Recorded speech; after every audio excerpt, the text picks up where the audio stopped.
السلام عليكم ورحمة الله وبركاته. بسم الله الرحمن الرحيم. الحمد لله الذي هدانا لهذا وما كنا لنهتدي لولا أن هدانا الله، حمدا كثيرا طيبا مباركا فيه. الحمد لله عدد خلقه ورضا نفسه وزنة عرشه ومداد كلماته. اللهم صل وسلم على عبدك ونورك سيد المرسلين، إمام المتقين، أمير الأنبياء، سلطان الأولياء، سندنا وشفيعنا مولانا محمد النبي الأمي الأمين، وعلى آله وأصحابه وأنصاره وأتباعه أجمعين. لا أسألكم عليه أجرا، إن أجري إلا على رب العالمين. اللهم وفقني لبيان ما يحتاج الحاضرون إليه وما يصلح أحوالهم. إلهي أنت مقصودنا ورضاك مطلوبنا، فأعطنا كلنا محبتك ومعرفتك. Beyik pek Allah tebaraka ve teala hemmanızın taat ibadetlerinizi, salih amellerinizi, Huday için oturuşuklarınızı ve muhabbetlerinizi ve tamam duayı hayırlarınızı lütfu keremi bile kabul edip de hemmamıza iyiliğini içeriğimiz, dost yarımız, kavmu hişimiz, enatamız, oğul gizimiz, dünya ve ahiret, saadet, gününmek, yüzü aklık versin inşallah. Huday Teala yurdumuzu parahat edip, vatanımız emniyet edip, dinimiz, dünyamız abatlıkta, mescid medreselerimiz yürüyüp durmakta, ulemalarımız ve milletimizin ağzı birlik muhabbetine yaşamaktan ayırmasın inşallah. Rahmetul lil alemin Muhammed Mustafa sallallahu aleyhi ve sellemin mübarek 57. yaşına Handak cengi, Ahzab cengi tamam olup şon üstüne düşen vakalardan ve şon içinde mühim bir 2-3 tane ders var. Huday koklediğinden ve bir de bir 5-6 dakika içinde perişteler var da kimler ve nahiller ve yakis hacık aydıp inşallah hizmetine de yetirir. Geçen haftede Beyik Kadir Allah Teala'nın koklamaya bile ahirki gurrunleşidi. Tamam kafirler 10.000 nefer, Mekke-i Mukarreme ve on devrinden gelen kafirler ve Medine-i Münevvere'de da Beni Kurayza diyen Yahudiler da şol ahzaba, şol kafirlere koşulup Peygamberimiz bilen öz aralarındaki vaadelerini bozupdular. O hem ahirki gecelerde bir aya olay olanna Huday Teala ferişteleri iyi verip ve yel iyi verip kafirlerin tanaplarını, çadırlarını kırıştırıp dikleri, kapları, naharlarını döndürüştürüp hulasa onlar iyidine kayıtmalı olanı gurrun mufassal geçti Huday koklamaya bile. Ama ahirki iyice Peygamberimiz Hazreti Huzeyfe'ni iyi verdi. O da şatır dayağı sahaba anlayıp çıkıp hem haberler getirip şu iyice de yatıp erti turdular. Ünsümlük kafirler olsa gidiyorli. Ama Peygamberimiz Resulullah Muhammed Habibullah aleyhissalatu vesselam aydıptır. La ilahe illallahu vahdehu a'azze cundehu nasara abdehu hezemel ahzabe vahdehu fe la şey'e ba'dehu. Nahat edip billeri öğretiyor Resulullah. Ey Muhammed Habibullah iyi verilmedik bolsa bir insanlar Allah'ını nähili tanıymalı bolardy. Eger Resulullah'dan bir de iyi verilmedik bolsa insanlar özünü yoktan bahre getiren beyik Allah Teala'nı nähili tanıymalı. Hudaý Taala nähili ibadet etmeli. Nähili insan bereket ve rahmet düşünmeli. Nagat insan delil hor bolardy. Nagat eşekten pes bolardy. Resulullah'ın ahlaklaryny ve getiren dinini inlemeyen insanlar fikretden görün. Peygamberimizin edebi öğretişini verin, manasını verin ki. Allah Teala'dan başka Hudaý bolmaz. Hudaý özünün koşununa, leşkerine, Hudaý için yortup beren ertişe kömek berdi. Şoň manasy şu. Ve nasara abdehu bendesine kömek berdi. Ve hezemel ahzabe vahdehu. Hudaýyň ýekedi şu kafirler ýygyna kowdy. Bir ay zahmet çekdi ha Peygamberimiz. Sahabeler bilen bir aylap o çukur gazyp horluklar çekdiler ha. Bir aylap aş susuzlukları geçirdiler ha. Bir aylap ya Resulallah bizim yüreğimiz ağzımıza gelýär dip bazı narahat boluşdylar ha. O zatları dil bağlı ağzana akda. Hudaý kömek berdi. Hudaý ýygyna kowdy. Ve hezemel ahzabe vahdehu bir Hudaýyň özi kowdyşlar diýipdir. Özlerinin zahmetinden, özlerinin ilini var yok, gayratını koyulluklarından Hudaýyň dergasından ağzana ak. Allah Teala'nın azamatının beraberine, kudretinin beraberine edebi öğretdiye. Şuna ediptir de Resulullah'dan ertiydi. La ilahe illallahu vahdehu, a'azze cundehu, nasara abdehu, ve hazemel ahzabe vahdehu. Hudaýyň ýekedi kowdyş kafirler diptir. Jin bolman ola ýygyna gitmeli boldy da. Biziň edebi öğrenişimizde şol Peygamberimizden galan edeplerden. Bir adam mariz bolýa, dowa derman berilýär, Hudaý şafa bersin diýip doga etýär kaptan. Bir adam kıyınçılığa düşýär, hemme merahillerini geçirip oti, kaptandan da hayır dogasy bar. Hudaý asan etsin diýip. Bir adam ırsalyň ýygyna düşýär, mamylaň ýygyna düşýär. Hudaý bereket bersin. Şol kaptanna dogasy bolupdy da. Şol hakykat Peygamberimiziň ak ýoly şol. O zahmet çeksen bolar da näme? Yok, Peygamberimiz onu aýtmandyr. Bir de näme öwretipdir? La hawla we la kuvvete illa billah.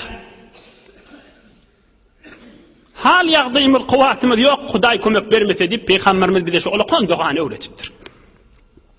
İkilenji kysgaja almaly ders şu jeňden ýöne hakykatan biz gurrun etjek bolsak men şeýje Resulullah'ın ýaşaýyşyny agdamaly. Geçen jeňlerden ne kadar horluk, zahmet, ey münafıklar ne kadar eziyet berdiler. Jar gazyp hala, handak gazyp hala. Ey Yahudiler ne kadar bahilçilik edip beýlek barıp 10.000 däne goşun ýygnapdylar. Ey Peygamberimiz ne kadar zarlap dua edipdi jeňin içinde. Ne kadar sahabeler Allahümme stur awratina diýip dua ederdiler. Olan hemmesinin üstünden sap geçip baryan ýöne bir yarım dagygalyk ders aýdaýyn. Bizlere de din uğruna kıyınçılık düşse şu 3 ýagdaýy riayet edeýin. Şu 3 ýagdaýy ýadymyza salaýyn. Bir näme? Ihlas bilen gaýym jiddi durmak. İkilenjisi Peygamberimiz sahabalaryna meşweret etipdi. Barıp Fars ýurtdan baran Salman Farsyň akylyny alyp çukurgady Peygamberimiz. Döwrüňde tan kömekleşýän adama ikilenjisi biz maslahatlaşmaly. Men bileremlerden bolmaly. Akıl alıp durmaly döwrüňdäki adam unan ýany adamyňdan. Can ýakyp duran adamyňdan. Peygamberimiz Salman Farsy'den akıl aldy. Üçüncüsü dua etmeli alıp baryan bernama. Ey bar Hudaýa, özüň asan et, biz din bernama. Kur'an-ı Kerim öwretýärmi? Oğlanlaryň elinden tutýarmy dine, mescide, medresege, hücrege. Hudaý üçin bolsun. Hudaýyň rizaýaty bolsun, Resulullah'ın ýoly bolsun diýip. Bir falan fırqa, falan guruh, falan ýylyň sanyny köpeltmek, falan ýylyň bir zadyny etmek ýadynda bolsa, Hudaý bereket berip bermez onda. Halisen lillahi azza ve celle bolsun. Koy Müslümançılığın içinde, Müslümanla imanın içinde bir olup da imanını Hudaýyny tanymaga çağır. Resulullah'ın tanymaga çağır. Dinini tanymaga çağır. Kur'an-ı Kerim'e çağır. Başka bir firqa guruhda ýadynda bolmasın. Peygamberimizin şu ýagdaýlaryny ders al. Ciddidir, maslahatly jawal, dogady et. Gör Hudaý sen üstünden bereketler ýagdyrşyny ondan soňra. Ondan soňra sen Muhammed Resulullah'ın ummatynyň ahim. Sen diyeceğin dilinde la ilahe illallah Muhammed Resulullah diyen adam ahim sen. Peygamberimizin bereketinden üstümüze yağıp durma lahim. Şu yağdaylarından ders alıp bilsek. Ene kıskacık dersleri Allah'ın kökleme hülen hizmetine de yetirdim. Resulullah'ın iyiliki yağdaylarını alıp gideyli. Peygamberimiz erti ollu ümsümlük kafirler izine hit bolup elinin zat gelmeni kayıttılar. Peygamberimiz de yaxşı qoşluq bir rivayete göre öğle namazı okuyup Medine-i Münevvere'nin içine özünün öylerine kaşın sahabeler hemmesi kayıtmalı olupdur. وَانْصَرَفَ رَسُولُ اللّٰهِ sallallahu aleyhi ve sellem anil handak raci'an ilal medinetil münevvere ve kad sallal zuhra öğlenini okuyupdur. Emme şon üstüne vur muhim vakıa olupdur. Ve vada'us salaha her kim yaraq şayını çıkarıştırıptır. Tamam mı daha inneceğin? Ohan peygamberimiz enelerimizin birinin öyünlemiş bir su getir kellemden su akıdıp ve üstümü yuyacak deyiptir. Rahat horlu kıyınçılıkları geçti da. Hem yenliğimeden çüreyim hem üstü başını arassalamadan çüreyim. Ohan peygamberimiz suya düşüp arassalanıp atır götür çalacak deyip duqa İz ata Cibril ala nebina ve aleyhissalatu vesselam Cibril ferişte gelipdir. Peygamberimizin yanına. Hükmen bir haber olmalı haliye. Aham peygamberimize aytıptır. Bir ay zahmetten soňram, bir ay horluklardan soňram, bir ay kynçylyklar, münafıklaryň eziyeti we geçen ýagdaýlar. Aham Cibril aytıptır. Ya Resulallah, ew qad wada'tas silaha? Ey Resulallah, yaraq şayın koydun mu deyiptir. Yani necen yok, hemmedat yok, rahatlık bollu mu deyip, fikir etýän mi deyiptir. Havva deyiptir, yaraq şayımız koyduk deyiptir. Cibril näme deyiptir. Ala nebina ve aleyhissalatu vesselam. Ma vada'atil melaiketu as-salaha. Hudaý Allah Taala perişteleri iyi verdi da şolan tanaplarını qırıp, otlarını söndürüp, qadallarını düngdürüp, atlarını birinin üstüne yortuşturup, yüreklerine korkoklamadan süreyim. Periştelere häzir Medine'de aylanıp bäle yaraqlarını koyanak deyiptir. Men ne koyamak? Ve men qaptalımda perişteler häzir yaraqlarını koyanak deyiptir. Ve ma raca'na al'ana illa min talabil qawmi hatta balagna al-asada. Şmahalla deyiptir, şu kafirleri Hamra'ul Asad diyen yere yetirip, yüreklerini korku oklap, inni iyidimize öğürlük gelişimiz şmahal deyiptir. Hatta şmahalla Medine'de bir kardıramadak deyiptir. Ta Hamra'ul Asad diyen Medine'den daş yurtma, neçe kilometreliğine kafirler şu tak yetirip, anrik iyi verip, oham iyidimize öğürlük deyiptir. İnne aydiptir, inna Allah Teala ve teqaddes, ya'muruka ya Resulallah bil mesir ila Bani Qurayza. Medine'nin içindeki kafirler va'dani bozdu. Medine'nin içindeki Yahudiler var. Hudaý sana emretýär şolaň hesabına yetmelip qayta yarağın alylyňa diýip aýtýardypdyr. Hudaý sana emretýär şolaň hesabına yetmelip diýip aýtýardypdyr. Medine Münewwereň öz içinde bolup Resulullah bilen wa'deleri bardylar. Wa'dany bozupdylar. Düýnüňün ol kafirlaryň goşunyna goşulypdylar. Bay jeng meýdany girişip Resulullah'y öldürjek bolupdylar. Inni ol kafirlara iyidine gitti. Bulada qonyp öz öýlerine gelmeli. Bolmazby diýipdir. Aham Cibril ferişte aýdypdyr. Fa inni amidun ilayhim biman ma'iyya minal malaikati famuzalzilun bihim. Mena yanımdaki perişteler bilen baryan şolan kalplarını titredip şolan galalarını gozgotmadan süreyim deyiptir. Hazreti Enes aytýar radıyallahu anh peygamberin hadimi bir uğramak diyen periştelerdi eşittik ve gördük. Ona çeli palan tayfan arasından tozan torallarını bildik. Şolan atlarının ayağının tozantı deyiptir perişteler. Bir de Bani Qurayza'nın Yahudilerinin arasına bariyaz Hudaý sana emretti, sana da bar diýip aýtdylar diýipdir. Perişteleň görürüňi, jynnan we insandan başga bir mahluk. Allah Taala halis nurdan yaradan bendeleri. Perişteleň alemi, perişteleň tofary, durşuna arastalyk, durşuna masumlyk, durşuna paklik, durşuna nurdan yaradylan. Hud Qur'an-ı Kerimde wa Sure-i Fatır'ın evvelki ayeti 22. para Sure-i Fatır dislapki ayeti Elhamdülillahi fatiris semavati vel ard ja'ilil melaikati rusulan. Hudaý aýtdy, men perişteleri yarattım, her gaýsyny bir zatdan sürüm iyi berýänlikdir perişteleri. İdi uli ajnihatin masna ve sulasa ve ruba'. Men Hudaý perişteleri yarattım, bir tovar perişteleme 2 kanat berdim, bir tovar periştelere 3 kanat berdim, bir tovar periştelere 4 kanat berdim diýipdir Hudaý Taala. İdi yazidu fil halqi ma yasha ve bir tovar periştelemede artykmas kanat berdim diýipdir. Cibril ferişten 600 kanaty barmışdyk. Yazidu fil halqi ma yasha, başgalarına da arttyryp berýänlikdir. 2 kanatly, 3 kanatly, 4 kanatly we aňyrty känlikdir. Onu Allah Taala bilmeli. Hemme da kudretim yetýär diýipdir. Şol ferişteleri iberdir.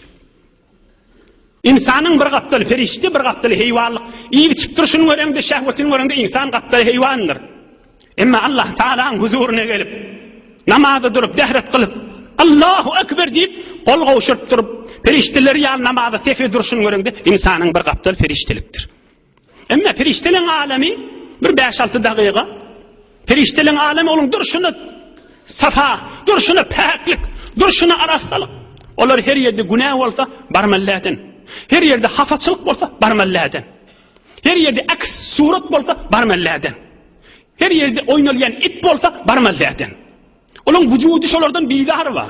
Olar girmelladan, 20-nji zatlaryň arasynda barmalladan. Olar her yerde Qur'an okulsa barmallan. Barmaly ferişteler ha. Ja'ilil melaikati rusulan. Olar Hud Qur'an-ı Kerim'de ve Necmi suresinde 6. ve 7. ayet. Zu mirratin festawa. Hudaý aýtdy, periştelen beter awadan yarattım diýipdir. Zu mirra beter awadan diýdi manasy. Zu mirra beter awadan diýdi. Qur'andan delil aýdy için haşlara. Aham şol perişteler Hudaý Taala aýtdy, men şolary iyi berýän etdim diýipdir. Şo wagtda Rasulullah'a Cibril ferişte bilen bir tor ferişteleri berdir. Kafirlaryň yüreklerini korku salmadan çüreyim. Şolaň galalaryny titretmeden çüreyim. Şolaň aralaryny Allahu Ekber diýip şolar korkulmadan çüreyim.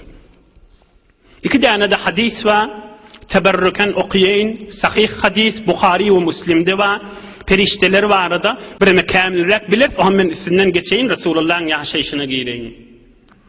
Kana raculun yaqra'u suratal kahfi وعنده فرس مربوط بشطنين فتغشته سحابة فجعلت تدور وتدنو وجعل فرسه ينفر منها فلما أصبح أتى النبي صلى الله عليه وسلم فذكر ذلك له فقال صلى الله عليه وسلم تلك السكينة تنزلت للقرآن الكريم حديث صحيح.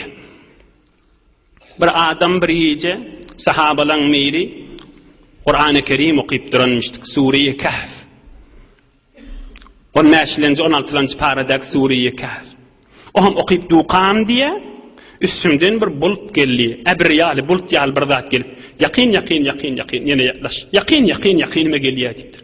O ham men de bir 2 tanat dakygly bir bit atymady, atymdy ürküp aňryk bärik ýort ýädi. O ham men koydum, erti peýgamberimize aýtdym, öten akşam Sure-i Kahf okuyup duqam şi ýagdaýlar boldy diýip. Peygamberimiz aýdypdyr, tilkes sakinetu tenezzelet lil Qur'anil Kerim. Olara ferişteler sen Qur'an okuyup duqan şoňa iýnýän ferişteler diýipdir.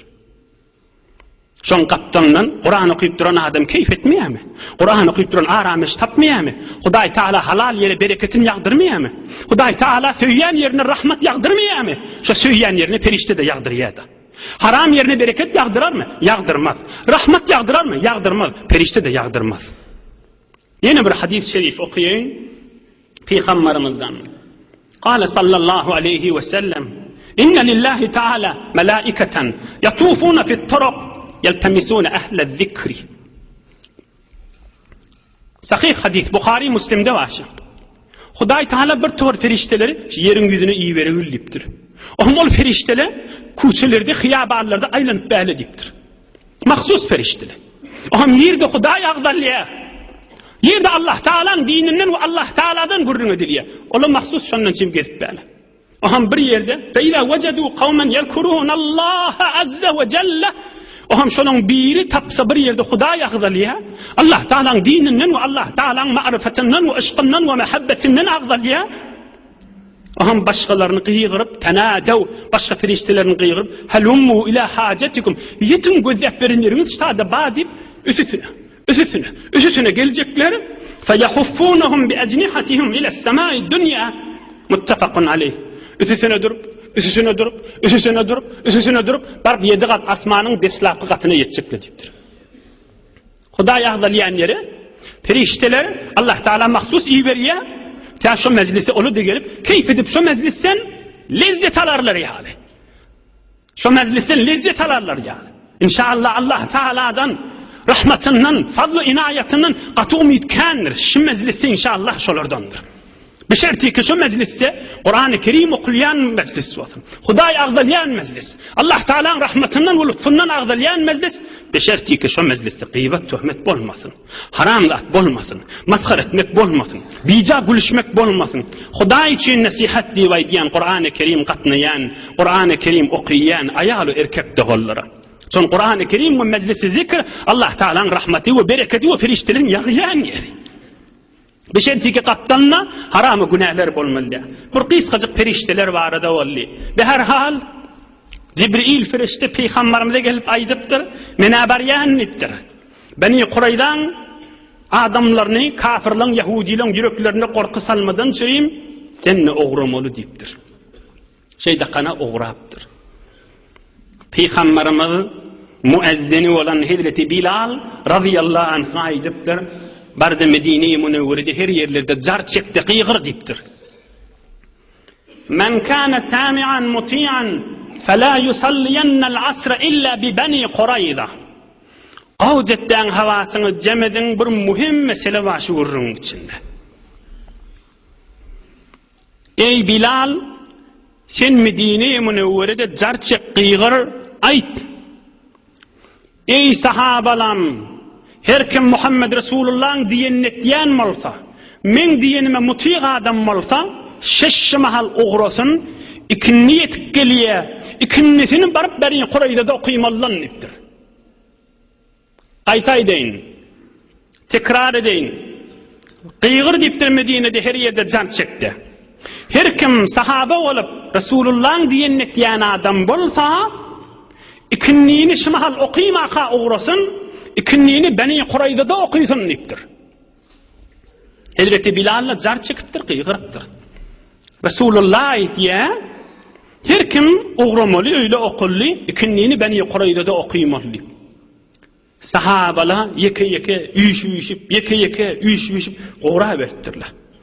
Peygamberimiz Hazreti Ali Murtaza radıyallahu anh'a da perçemi verttir, baydağı verttir, seninle menden önçek uğra verttir. Minne uğradıptır. Hazreti Ali Murtaza'nın eline perçem ver, seninle uğradıptır. ومر رسول الله صلى الله عليه وسلم بنفر من الأصحاب فقال هل مر بكم أحد yollan bir tofar sahabalarını örttür Peygamberimiz sizin dinlerinizden bir adam geçti mi deyiptir. Onlar aydıptır Havva Dihyetul Kalbi geçti deyiptir sahabaların biri ha. Sahabaların en zahiren yüzünün en avadanı Hazreti Dihyetul Kalbi'ymiştik. Hazreti Dihyetul Kalbi radıyallahu anh beter avadan adammış. Men avadallığıma insanlar ağırlanmasın deyip yüzüne perde çekip geliyanmıştık. Takvalığım olsun deyip. Men avadallığıma bir ayalı erkek ağırlanmasın deyip yüzüne perde çekip geçiyanmıştık. Hazreti Dihyetul Kalbi radıyallahu anh Cibrail ferişte gelenine hemişe Hazreti Dihyetul Kalbi'nin suratına valk geliyanmıştık. Köplerce vakit. Onlar aydıptır. Ya Resulallah dengamizden adama geçen Dihyetul Kalbi'ye geçti deyiptirler. Peygamberimiz aydıptır. Ol Dihyetul Kalbi değil. Zâke Cibrail ala nebîne ve aleyhissalâtu vesselâm ola tamam peygamberlere vahiy getiren doğunum Cibrail dipdir. Beni Kurayda gaşin oğradi ve bir de şona gaşin bariyas dipdir. Aham yetiştiğinden oğrap emme yollu bir vakıa olupdur. İkinci namaz Peygamberimiz näme diýdi? Her kim Beni Kurayda okuymallan neydi? Ve edrakethumul asru fit tariqi. فقال بعضهم لا نصليها إلا في بني قريظة. Oham ikindi namazın vakti oldu da yolla bariya kala. Oham bir tofar aydıptır. İkindinin vakti oldu deyiptirler. Oham bulan içinde bir tofar aydıptır. Ve meger Peygamberimiz aytmadı mı ikindini Beni Kurayza'da okuymalıyıp bize emretti. İkindinin vakti girse de hatta gün yaşta da hatta yatsı olsa da bir daha okuyacak değerliyiptirler. Son Peygamberimiz aytti muhim yeriştayı. Son Peygamberimiz bize emretti. Men kana sami'an muti'an fela yusalliyennel asra illa bi Beni Kurayza. Ravahul İmam Bukhari. Her kim men diyenim etdiyen adam bolsa ikinnisini Beni Kurayza'da okuysun deydi. Meda ikinnimiz Beni Kurayza'da okuyacak deyip olara okuyman gidip barıp yasin devrini okuyupdurlar. Emma bir tofar sahabalar da aydıpdırlar. Yok. Peygamberimizin maksadi, Peygamberimizin niyeti, Peygamberimizin menzuri basım oğran ikinnini okuyup oğraman, şamahal oğran deydiği. Basımrak oğran ikinnini belli okuyun deydiği şamahal Medine'de okuyman, yolu düşün deydiği. Onun ulamalar mefhumun nassi vaytiye. Önkade zahirun nassi vaytiye. Oham, bunlar aydıptır, ikinin vakti valla okuyayliğin deyiptirler. Peygamberimizin menzurun biz düşüneyliyim deyip bular da ikinliğini okuyuptur. Onlar da okuymandır. Aham yatsıdan sonra Peygamberimize bir haber varıptır. Son sahabeler bölük var ya da bir tofar yolu okuyuptur, bir tofar da belli. Bir tofarlar aydıptır ya Resulallah. Sen ayttın, ikinliğini Beni Kurayza'da okuymalı diydin. Bir daha okuymadık deyiptir. Bir tofarda sen menzurun şey değil mi deyiptir. Peygamberimiz nehmetiptir. Felem yuannif أحدا من الطائفتين فلم يعنف أحدا من الطائفتين فلم يعنف أحدا من الطائفتين مؤمن مسلمان doğalla tamam Resulullah'ın zindagi namasına bak gurrun şık senetli gurrun hakikat gurrun Peygamberimiz senki yanlış senki doğru deymendir hiç haysına ikisini de doğru verdir ikisini de ahsen verdir. Ne diyeceksin adına? İkisine de hiç takdimendir. İkiniz de ikinliğini okuyupsunuz. İkiniz de Peygamberimizin diyen ettiğiniz ortur. Olur da şon üstüne ne davalaşıptırlar. Evet ikinliğini koydunuz. Ne siz fasık bolyanız. Dimendirler. Siz kafir bolyanız. Ne mi namaz inkar etyanız. Birine fasık, birine kafir. Dimendirler. Yoksa nahat muhim mesele ikinli namazın meselesi. Geçen heftelerde geçenler Huday vel asr deyip and içen namazı. Vel asr deyip and içen namazı. Şon üstüne kurrun abi. Onun dışında sahabeler ne gurruna salıptırlar. Ne şun gurruna salıptırlar. Ne bir ağzalılığa sebep boluptur. Okuyan okuyuptur, beyil okuyan beyil okuyuptur. Bütad okuyana biz Peygamberim diyen tutyas deyiptir. Şon maksadı basımrak oğran deyiptir. Beyillaki de Peygamberimden doğru zahirun nassın tutyas. Doğru ödünün aydan kefine vara gidecek biz beyil okuyacak deyiptir. Ne Peygamberimiz şun gurruna salıptır, ne beylikli. İkininki de doğru deyiptir. Ne diyeceksin adına? Bir ahkamdan süreyim, birine ağzalılık döretmek Resulullah'ın söyleyen zada değil. Bir vakta bir vakıa oluptur. Bir mescitte tarava namazının üstünde dava oluptur. Tarava namazı dava oluptur. Allah Teala qavsun bilmeli. Men o nazarıma Misir'de olan vakıa mukadiyansı bir vakta. Tarava namazının üstünde gurrun ulukun dava turuptur. Şu zamanın ulukun suala cevap veriyen, fetva veriyen, halal haramı hükmetiyen adama şu dava barıptır. Ki bir mescitte tarava namazı şicirek davalar var, sen neyme hükmetiyen, haysınınki doğru diyen, neyme gazavetin neyme de deyiptirle. Ay ol bir alim adammış. Hudaý oň ruhun şad etsin, jaýyn cennet etsin bir hakykat jogap beripdir. Berekellah oňa. Olay dipdir, men hükmüm Hudaý üçin şi dipdir. Men hükmüm Hudaý üçin şi, Yasin okuýsunlar, mesçitde gulplasynlar, tarawan okuýmasynlar, emma agzlar bir bolsun dipdir. Taraw okuýmak sünnet dipdir, emma agzy bir bolmak wajib dipdir. Wajib güýçlimi, sünnet güýçlimi? Wajib güýçli. Tarawan okuýmasynlar dipdir, emma agzy bir bolsunlar dipdir. Okuy taraw okalsa galsyn dipdir, emma mehabbetli bolsunlar dipdir. Barakallah. Hudaý şoň ruhun şad etsin, şol hak jogap, ýüze galman dogry jogap beren adama. Bir meseleň üstünde inhe Peygamberimizin hakikat özünün gurrun. Iň bu barada ulkan mesuliyetli maňa meňdeş geýimselleri özünün eteginäklere aýtmaly. Bu bir mesele, palana ahun beydiýe diýdem. Şol ahunjan ulamalyň wezifesi mundan üçin biýigiňde kafir basıp diýip beremän ha. Mundan üçin agdaly döredämän ha. Bu mesele bir bolýan zatdyr. Resulullahyň ýagdaýynda bolupdyr. Mundan üçin dogon-dogondan kepleşmän ýörmesin ha. Mundan üçin biýigiňde ýumurtlaşyp beremän ha. Mundan üçin saç takallan tutuşamän ha. Mundan üçin agdalyk bolamasyn ha diýip ulamalyň wezifesi aýdyp durmak. Inhe hakikat Resulullahyň zindigi namasyna olara Peygamberimiziň bir kefin tutjak diýip ikinjini okypdyr. Oňam o bir tofar diýip biz beýil okuyjak diýipdir. Peygamberimiz hiç gaýtyna zat diýmändir şo garşyda galypdyr. Hakikat diň gurrunş. Imma Peygamberimizin mübarek ýaşaýyşynyň ýygyny alyp gideýin. İnşallah ýene 10 dagyga gurrun ba, wagtymyz ba, ýönümiň ýygyne de bir muhim matlaplar bar. Inni ders kan aýdmaryn, ýöni öz barşynyň öz dersi durşuna. Peygamberimiz sahabalar bilen Beni Qurayza taifany muhasere etipdirler bar. Yahudiýiň taifasyny. Hey wara qaýym muhasere etipdirler. Ýaxşy ele geldi da ol fasyk, nejis, habis, enter millet. Olanlar habasatlikde ma'ruf da Yahud millet. Başyny alyp ýaxşy qaýymlapdyrlar. Olaň başlary kavmini üýşürip qalalarynyň içinde bir gurrun aýdypdyr. İmma ay yuslimu ve yedhulu ma'a Muhammed sallallahu aleyhi ve sellem fi dini.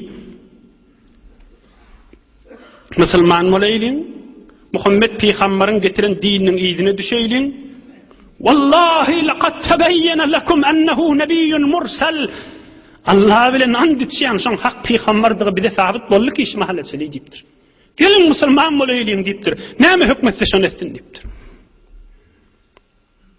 Wallahi laqad tabayyana lakum annahu nabiyyun mursal. Ey Tevratda ba Muhammed şi diýipdir. İncilde ba Muhammed şi diýipdir. Gelin şumal Müslüman bolaylyň, şu mahalletçiliği belli boldy kim diýipdir? Oham olar ýok diýipdir. Boljak däl diýipdir. Ey besa kuffara sevdaye din bendeşan namusu kibru anu in. Ey besa kuffara sevdaye din bendeşan namusu kibru anu in. Kan kafir Müslüman molası gelýär diýipdir hatta şu zamanda. Emma şonuň ownu bent ba, bir sep ba, o da näme? Tekebbürligi. O da näme?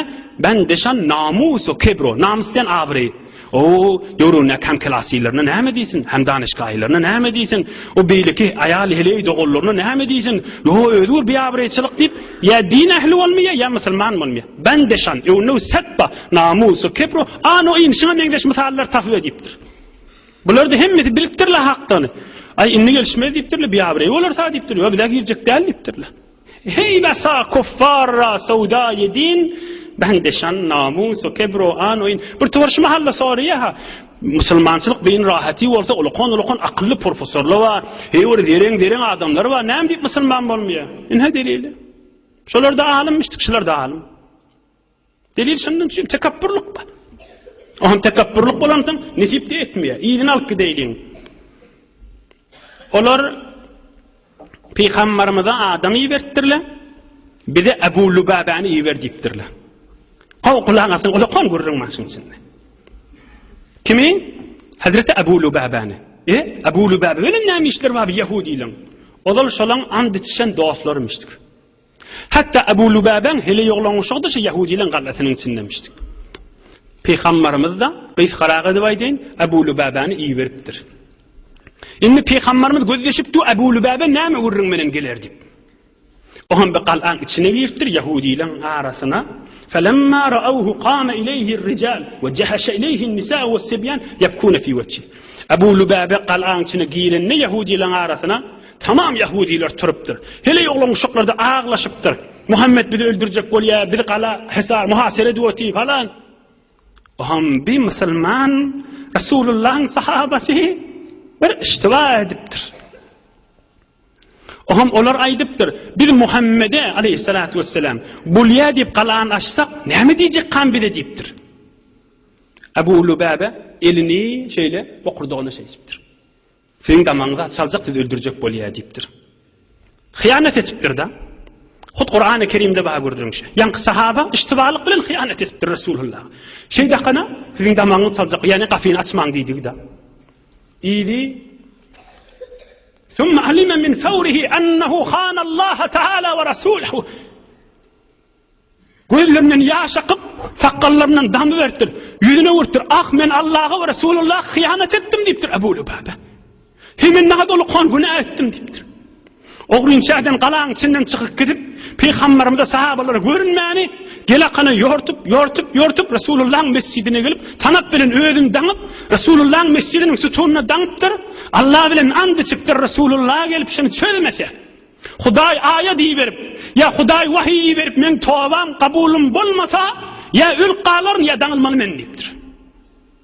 Şoğasını özün danıp koyuptur. Resulullah canını gözleşverdir. Ebu Lübabe gelmedi. Ebu Lübabe gelmedi. Ebu Lübabe gelmedi. Ahir haber geliptir Resulullah'a. Ki Resulullah sallallahu aleyhi ve selleme aydıptırla Ebu Lübabe işleri ediptir. Görüptür bir mescitte ağlayıptır. O da men şey deydim deyiptir. Hem de daha aydıptır. Peygamberimiz näme deyiptir. Ama innehu lev ca'ani lestagfartu lehu. فأما إذ قد فعل ما فعل فما أنا بالذي أطلقه من مكانه حتى يتوب الله تعالى عليه. Peygamberimiz aydıptır Muhammed Resulullah. Şondan gelip men yanıma gelip ey Muhammed Resulullah men iştiva ettim. Bana bir dua et Huday günahım geçsin diyem olsa men dua edecek Huday on günahını geçecek ahim deyiptir. Emme onu etmedi. Ödünü var dandı. Men ne şon çocuk değil deyiptir. Huday vahiy veriyan deyiptir. Oydan ağlarsın deyiptir. Men ne çocuk değil deyiptir. Hatta yatuballahu Teala aleyh. Allah Teala bana haber veriyan çaşın tövbesini kabul ettim deyiptir. Aham Hazreti Ebu Lübabe danıqlı qalıp, zenanası vaqt gelip, namaz vaqti olanına çödiyenmiş. Görüp bir mümin Müslümanı günah ediptir, terrev tövbe ediptir. O da oymandır. İşte qisqa çık dersaydı. 6 gece unni danıqlı qalıptır. Elleri danıqlan yerler tamam yara oluptur. Tamam yara, neçe vaqtlar sonra derman etip gelmeli oluptur. Zenanası namaz vaqti çödiyenmiştir. Bir ölmez yaldırat iydiriyenmiştir. Şeyttirip 6 gece unni gününü geçiriptir. ثم نزلت توبة أبي لبابة من السحر وهو صلى الله عليه وسلم في بيت سلمة المؤمنين رضي الله عنها. Peygamberimiz enemiz Selman yanına hilalik vaktinde ikisi oymuş dangdan önce Allah Teala ayeti verip perişteyi verip tövbesi kabul oldu deyiptir. Okuysam giyeceği kalacak Sure-i Tövbe 11. faran kilen seffetinde ve aharun a'tarafu diyen ayet. وآخرون اعترفوا بذنوبهم diyenaya. Peygamberimiz gülü veriptir. Enemiz Selme eşitiptir Resulullah öyle gülüye. Mimme tadhak ya Resulullah azhakallahu Teala sinneke. Huday seni mıdam güldürsün ya Resulullah. Näme gülyen dangmanen niptir. Dangdan önçak selallik vaqt. Onu Resulullah can ayttir. Tibe ala Ebi Lübabe. Huday Teala bana vahiy ayeti verdi. Ebu Lübabe'nin günahları geçildi diye ihtiyacıdır. Ebu Lübabe tevbesini söylenmiş. Aham enemiz Selme Resulullah'dan icazet dilettir. İcazet mi deyiptir? Beylen bakıp perdeden açakana boşluk versem Ebu Lübabe'ye deyiptir. İcazet deyiptir.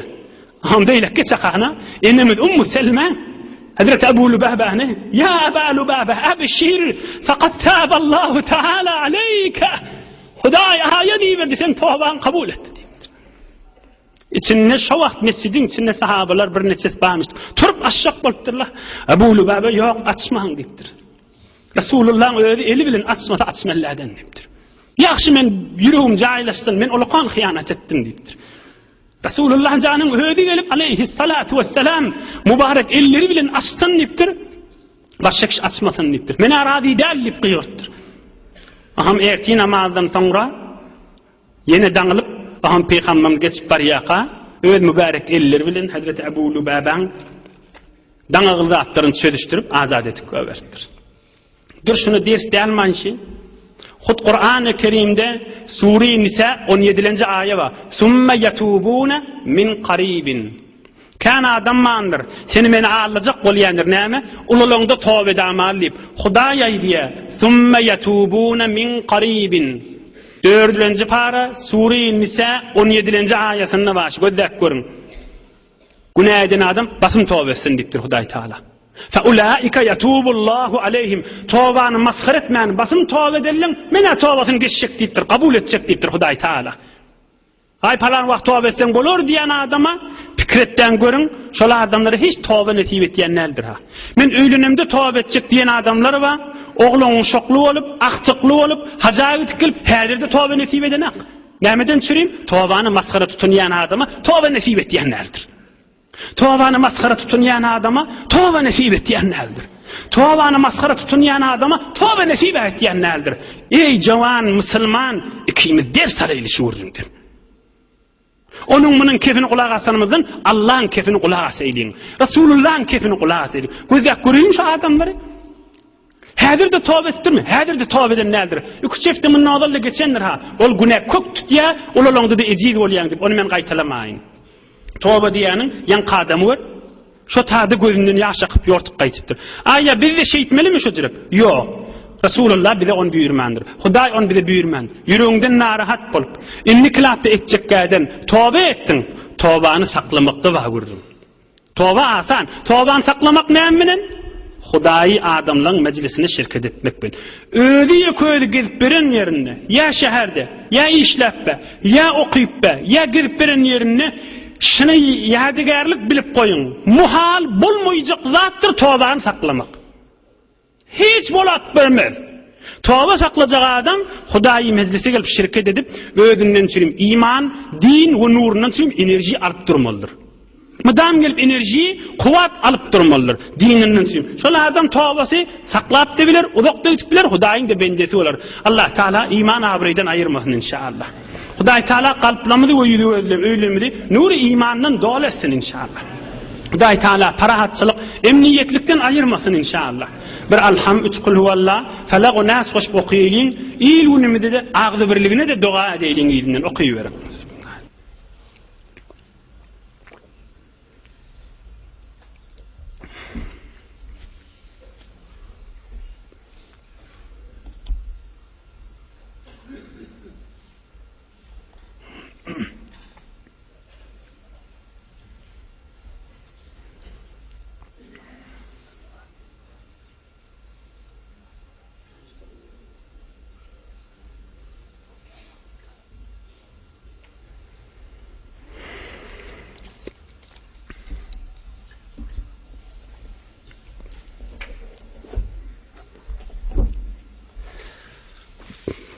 Subhan rabbika rabbil